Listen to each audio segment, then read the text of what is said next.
एक दिन सास ने बहू से कहा, बहू, मुझे एक बात तो बता।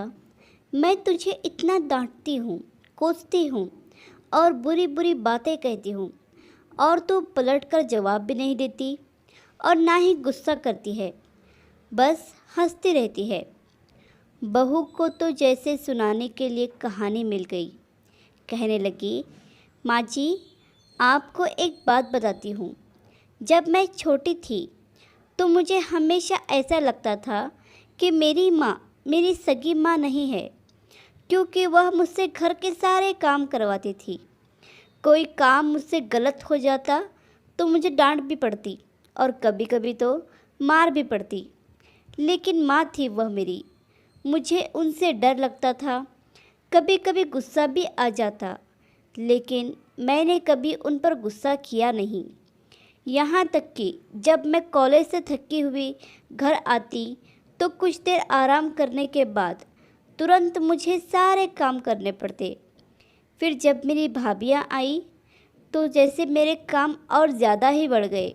होना तो यह चाहिए था कि बहू आई तो सारी जिम्मेदारियाँ उस पर डाल दी जाए, लेकिन मेरी माँ ने फिर भी मुझसे ही सारा काम करवाया।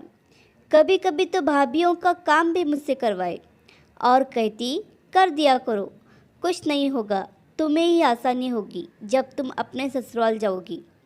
मुझे बहुत गुस्सा आता कि माँ भाभियों का काम भी मुझसे ही करवाती हैं और उन्हें डांटती भी नहीं। फिर मेरी शादी के 2 दिन पहले मेरी माँ ने मुझे बड़े प्यार से अपने पास बिठाया और कहने लगी, बेटा, आज तक समझना कि मैं तेरी सास थी। मैंने तुझे प्रैक्टिस करवा दी है और तुझे बता दिया है कि सास ऐसी भी होती है। लेकिन अब तेरी शादी हो रही है तो आज से मैं तेरी माँ हूँ। बेटा, जब तुम्हारी सास तुम्हें कुछ कहे तो समझना कि जैसे मैं ही डांट रही हूँ। बस यही बात थी माँ जी, कि मुझे आपकी बातें बुरी नहीं लगती, क्योंकि मेरी माँ ने मुझे प्रैक्टिस करवा कर भेजा है। और आप तो मुझे उतना डांटते भी नहीं जितना मेरी माँ डांटा करती थी। इतना कहकर बहू हंसते हुए किचन में चली गई और सास सोचते रह गई, क्या सच में बेटियों की प्रशिक्षण ऐसे ही करना चाहिए।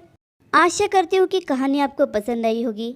कहानी पसंद आई हो तो लाइक, सब्सक्राइब और शेयर करें, और इस कहानी पर आपकी क्या राय है हमें कमेंट करके ज़रूर बताएं। कहानी सुनने के लिए आपका बहुत बहुत धन्यवाद।